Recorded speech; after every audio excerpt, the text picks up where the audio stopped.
Hi guys, in today's video, I'll be sharing the negatives and the positive part of your mindset. How your mindset can make or break you, how your mindset can make you be the best version of yourself. Guys, welcome back to Matty-speaks. In this channel, we help you grow, we help you be the best version of yourself, we help you live up to your full potential. If you like this video and if you enjoy it, please kindly like, subscribe, and hit the thumbs up button. Without any further ado, let's get into today's video. So, after making my research, guys, I made sure I made a proper research on this topic because this is something that I struggle with as a person as well. I struggled with limiting mindset. It took me a whole lot of process to get out of that phase, and here I am sharing that side of me with you guys. I hope this can help you. So to begin with, the mind is a place of judgment, a place of perception, a place of feeling, and set on the other end is putting in place. When I combined the two words, I realized that mindset is putting in place your perception, your judgment, and your feelings towards life. Your perception towards life, your judgment towards life. So this is mindset, in my own definition actually, is putting in place all of this part of you. So it is not advisable for your mindset to be, to be carnal. It has to be put in order, if you understand what I am saying in context. So I went on to make research. I understood that your mindset is responsible for the way you view success. It's responsible for the way you view life, responsible for the way you view value. How do you judge people? How do you see people to be? And I got to understand that there are so many things that causes us to have negative and positive mindsets. So I will be breaking this video down into two branches, which are the positive and negative mindset. I made a research concerning Carol Dweck. Yes, she broke hers down into the fixed and the growth mindset. I was able to pick 1 or 2 points from her. Our breakdown was amazing, but I want to incorporate mine into the negative and the positive mindset. When it comes to you being negative or you having a negative mindset, there are so many things that comes into play. It didn't just happen out of the blue. It's like it wasn't something you just slept and woke up and began to see yourself as, began to perceive life as a beauty wall. Something must have happened, like a process must have occurred. Something must have occurred in your mind for you to start living in that way at which you have perceived life to be, if you understand what I mean. So I realized that our past experiences has a way of influencing the way we view life. Sometimes our past traumas, our childhood experiences, either with our parents, our siblings, our friends, it views the way we perceive and receive love, perceive life, and judge people as a whole. Your past experiences has a way of carving or structuring your mind towards people, towards your life, towards your ambitions, towards your dreams. So one thing that got me out of that phase was healing. Healing is a process. It can take you 2 years, 5 years, 10 years to heal from a trauma or a past experience that you've had before. But what makes healing faster is you working towards your healing process. Okay, maybe public speaking is something you add fear on. Maybe in the past, when you used to debate in primary school, when you used to push yourself out there to show yourself, people would mock you and make you feel as though you were saying nonsense. Why not heal from that past and start taking steps to coming out of that bondage, or that what word did I use? That cage. So healing from my own perception or from my own view of life is you coming out of your comfort zone, you pushing yourself to be the best version of yourself. So healing doesn't take place where you are at. Healing takes place when you go out there and explore. Like you go out there, like you've been hurt in the past, right? People have betrayed you. Then trust again, like keep trying, like don't see it as though, oh, I'm going to stop trusting people, or no, I'm not going to do this anymore because I've been hurt in the past. No. Keep doing it until you find someone who fits into that energy, who loves you for being that particular person. So I hope this first half of the video was able to resonate with you if this applies to your life. The second one is fear of failure. Yeah. So all of this, like I said, this video was inspired by me, and I believe there are like maybe 1,000 people out there who are experiencing the same thing. I used to be so scared of failure. Like, I felt like I am naturally an overthinker. Like, I am naturally someone who thinks and based on a particular thing that I have no control over. So once I fail at a particular thing, I just want to stop and never do it again. Like, I just want to, even at relationships, at friendships, in my academics, once I fail, I just want to stay down. I don't want to stand up anymore, and which is a bad thing. And when you combine fear and failure together, they are such bad combinations, and it's really, really, really going to be like a breaking point for you if you continue in this process, because fear itself is coming from a place of you being scared of taking risk. Yeah, fear is something that holds you back. You understand? So when you combine fear and then failure together, come on, it is just chaotic. So, do you know one thing that really saved me is understanding the word of God? Yeah. I really love Jesus. Actually, let's put it that way. I love Jesus because his words has really saved me. The word of God has really saved me. So why not feast on things that, that makes you feel better? Yeah. Words of affirmation. I began to do that like until 2 years ago, and I can see a whole turnaround in my life. Waking up every day and telling myself how beautiful I am, how courageous I am, how brave I am. So my advice for overcoming the fear of failure is telling yourself you are a winner. Even if you have failed, you are a winner.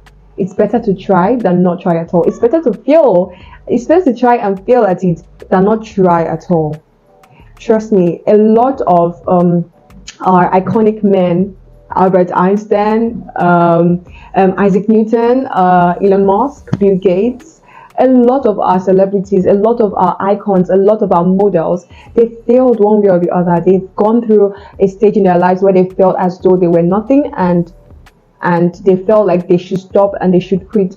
But guess what? They did not. And if they had stopped that time, would you see them as a role model now? No. Your story is beautiful, and the beauty comes out when you keep trying, when you keep pushing, when you come out of that zone of you limiting yourself, limiting your mind. When you feel like, oh, I am capable, I am able, and I will, and I can. So guys, I mentioned this earlier, overthinking. Okay, so overthinking is something that, like, I think probably 50% of humans do it. Some people are like, oh, who gives two shits about this? I'm just going to do it anyway. But for someone like me, like, before I upload a video, I am always looking at it like, this video isn't good enough. Oh, it's something that I actually do a lot. And I ask myself, like, can I control what just happened? Okay, let's assume I uttered a word or a statement that I wasn't supposed to say, and then I'm like overthinking it and pondering over it, and I'm like, oh, this person literally hates me now, oh, this and this and that and that. And I ask myself, okay, it has happened. Yes, it has happened. Like, move on. I feel like life would be easy for us if we can just accept our mistakes and move on with life. Overthinking isn't such a bad thing, but when we overdo it, like, everything, like, I feel everything, even the good and the bad, has its good sides and its bad sides. Nothing is totally bad, nothing is totally good. I don't know if you understand what I'm saying, but everything should be done in moderation. Everything should be done in modesty. Like I always say, I love modesty. So it's something that I sit back, I ask myself, do you have control over what just happened?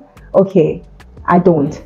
What can you do about it? If it's something I can work on, if it's something I can get better on, if it's something I can correct myself on, okay, I would work on myself and I'll do better. But if it's not, okay, I accept it and move on. It's something that it's not a day job. It's something that you keep improving on, you keep working on continuously, and you find out that you're coming out of that phase.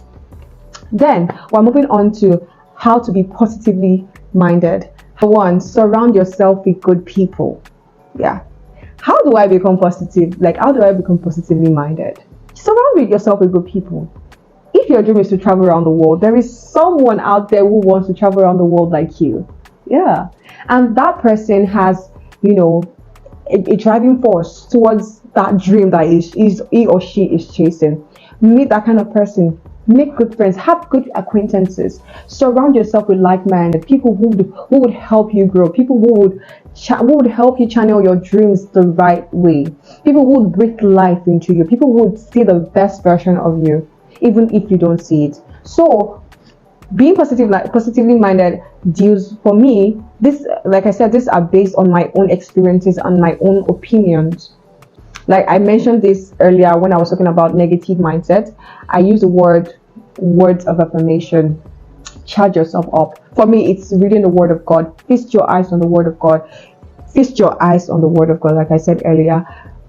Affirm yourself. You don't need anybody to validate you. Affirm yourself that you are good and you can and you will and you are bold, you are strong, you are courageous. This is something that I had to learn to tell myself every day. I had to be comfortable in my own skin. I had to be someone that I would love, someone that I would love to be with, and someone I would love to spend the rest of my life with. Yes, I don't know if I'm making any sense, but words of affirmation has a way of building you up and, making you being like the best version of yourself. Then the third one, believing in yourself. This third one and the second one, which are words of affirmation and believing in yourself, has a way of working together, because when you speak life into yourself, you believe in yourself, you see that, oh, there is something about me that even I cannot see. There is something great, there is something beautiful about me. So believing in yourself is very, very important. Believe that you will and you can. Believe that the sky is your limit. You can fly beyond the sky. Believe in yourself and you would love the turnaround. You will love how bold and how courageous and how confident you have gotten, how beautiful you've grown to be. The fourth one is be compassionate. Compassion to self is really, really important. Love yourself. Enjoy the journey. Enjoy the process. Like, life is filled with process. It's filled with stages. It's filled with times, seasons. There's a season where you feel low. Seasons where you feel high, seasons where you love yourself, seasons where you're proud of yourself, seasons where you feel like, I feel like I'm not growing, I feel like everything is just stagnant. No, you are actually growing, and it's only normal for you to feel that way. And when you feel that way, like, be there for yourself. Allow yourself feel your emotions. Don't hide it. Be vulnerable to yourself. If you have a friend, if you journal and write, express your pain, express your joy, express your gratitude, express your sadness, express it, let it come out. And you would find out that, but when you express yourself, it's easy for you to move on. A problem written down, a problem shared is half solved. I believe so. It is tested and trusted. Trust me, it is tested and trusted. Express yourself. Be compassionate towards yourself. As you would be compassionate towards others, be compassionate towards yourself. Love yourself. Fill yourself with joy. Fill yourself with words. Fill yourself with courage. Fill yourself with confidence. Only then would you come out of this limiting mindset. And one last, I am so happy, and I always look forward to having these conversations with you. I hope this was impactful, this was valuable, this was beautiful. I hope I was able to pass beautiful messages across to you. Thank you so much for watching. I am grateful to be here. Thank you so much for watching. Until next time, it is once again Matty Speaks. Bye.